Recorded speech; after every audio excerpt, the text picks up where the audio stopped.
Hola people, Nature 30 here.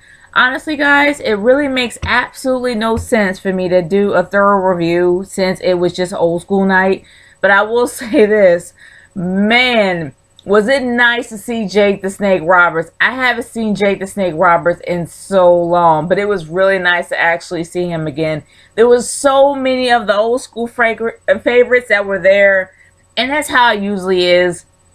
But on the real, my inner fangirl of like the 80s era, I mean, literally came to life. When I saw IRS, I'm like, yes! When I saw Ric Flair, it was my mark out moment of the night, and I don't mark out. But anytime the Ric Flair's on the air, I'm sorry, I mark out. But it was an awesome night. It was an awesome night to see a lot of classic people, a lot of classic heels, and a lot of classic faces come back and actually have a chance to have, one night only. I don't know what's going on with the King. In fact, they said today there was rumors that King had heart troubles, but then he ended up having a stomach virus. He was like backstage. I'm like, the King has been having problems with his health for a very long time. I really wouldn't be surprised within the next few months that he's going to probably decide to retire. I wouldn't be shocked at all. And honestly, he really does need to retire. He needs to be focused on his health and his family. And he just needs to be focused on himself. And it's a given that when he does commentary, that the guy pretty much phones it in. I mean, that's how I personally feel about it.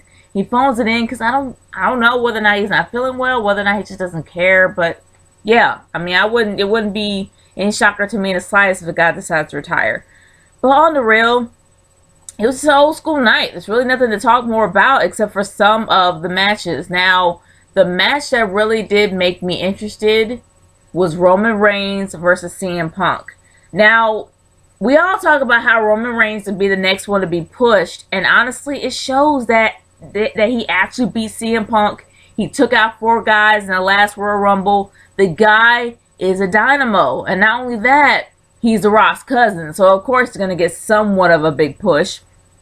But regardless of that, he's been pretty much a powerhouse for the past few weeks, and he's kind of surpassed Dean Ambrose and Seth Rollins by far, even though Dean Ambrose at first was the favorite to be pushed a lot further than Roman Reigns and Seth Rollins, but now it's in the reverse. So we know now that the Shield's going to probably break up maybe by the Rumble or maybe after the Rumble. They're probably going to break up and Roman Reigns is going to be the one that's going to be pushed. I don't know what's going to happen to Dean Ambrose, but the only thing that's keeping him afloat is that belt. Seth Rollins, let's just hope he'll be able to make it on his own. But the one thing that really bothered me was, yes, sure, it was the debut of Daniel Bryan as a Wyatt family member. Now, you guys have already seen my own little take, my own little personal overview on the whole Daniel Bryan, Bray Wyatt spin and how they actually sold it, and my humble opinions about it.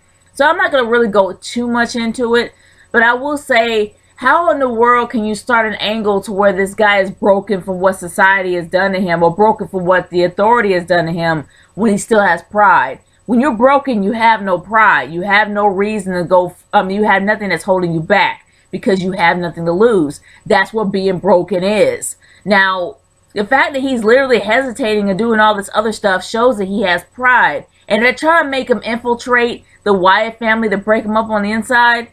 No, it's just not his character, and he does it really poorly because that's something that an anti-hero would do. Just like CM Punk. CM Punk is the only anti-hero of the PG era. It would make plenty of sense for him to do it. But let's face it, Daniel Bryan is a face. He's a face throughout. There's a face that, I'm sorry. His character is a face. He can't go beyond that. He tried when he was with AJ Lee, but it made him too harsh. It made him a complete tool. Like, he could either be a heel and be a complete tool and have people semi-hate him, or he could be a complete face and have people completely love him and be way put over. But honestly, I just really don't like the way they did this.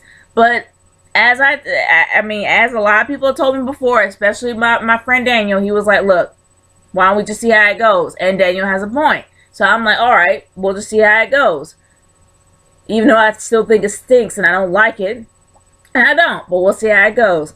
But regardless of that, regardless of that, it was a pretty good show. It was really nice nostalgia for me, especially me being a old school golden era girl. You know, it's pretty much nostalgia for me. And some of the matches were germane to the Royal Rumble, so I can't completely hate on that. And they found a way to fit in Batista's return.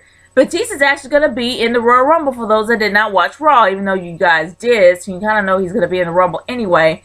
And somehow he's going to have some kind of a mediocre feud with Alberto Del Rio. They're trying to give him some kind of relevance because he has none. Excuse me, good grief, sounded terrible. But anyway, they're trying to give him some mediocre relevance, and let's just see how it goes with the Rumble. But honestly, guys, it was a great nostalgic show. I had a great time watching it. It was nice to see Jake the Snake Roberts, and honestly, I did like the last match. I liked the main event. I can't really say much about the Divas. They tried to fit Brie Bella into the whole thing, and it didn't really work. And even though the heels won, I didn't really care. Did nothing for me. But, y'all, I want to hear your overall thoughts of the show. Leave your comments in the comment section below and send me a video response to how you thought the old school Raw went tonight. And who do you think that they left out? But anyway, guys, I'm about to head out and go to bed. Peace out. Later. Nature Girl out. All that other stuff. Bye, y'all.